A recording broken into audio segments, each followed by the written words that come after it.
We're looking at live images in the streets of Washington right now. It is 10 minutes after 6 p.m. and 6 p.m.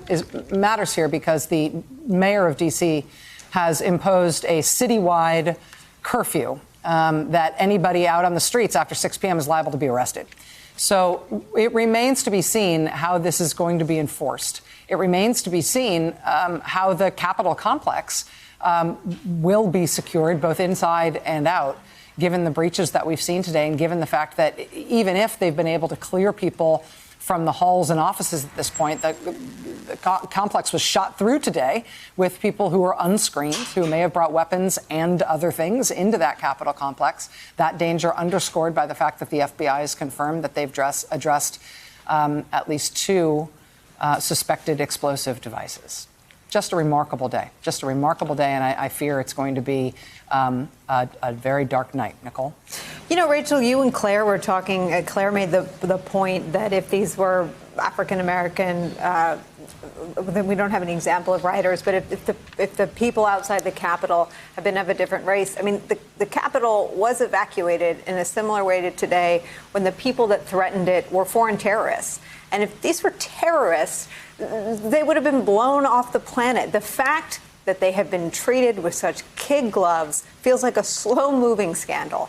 It is inexplicable to me that people who are defined as insurrectionists by the president-elect and as doing things that border on sedition are still standing around, that they still feel so comfortable. We had a shot up a couple minutes ago of a man in a Trump hat with a Trump shirt, almost tauntingly walking the line of law enforcement. And I am desperate to understand the minds of law enforcement that planned for today, because at least one Democratic congresswoman knew exactly what was going to happen today. She told her husband where he could find her will if she died today at the office. So if she knew that, what did they know? And what did they do? And why?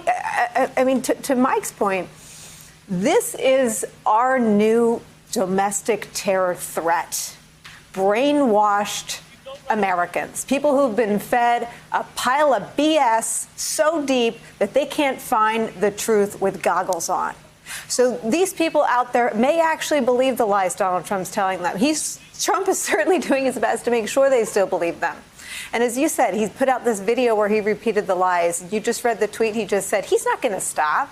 So all those people who believe the lies will continue to represent a threat to the RNC, where a pipe bomb was found, to the DNC, which was also evacuated, and 2 members of Congress. And it's a stunning moment of not just, I mean, I keep thinking of how we described 9/11. It was a failure of imagination. We couldn't imagine that terrorists would fly 4 airplanes into buildings. Well, yesterday, there was a failure of imagination as well, that whoever is in charge of making sure that domestic terrorists don't roam the Senate chamber and strip things out of those sacred places, no one thought that could happen today. And if you watch 10 minutes of conservative media or happen through one of Rudy's rallies, Mike Flynn did a rally last night, a New York Times reporter live tweeted it. Any one of us could have predicted this was possible. So it's just a staggering failure and a staggering moment of insecurity.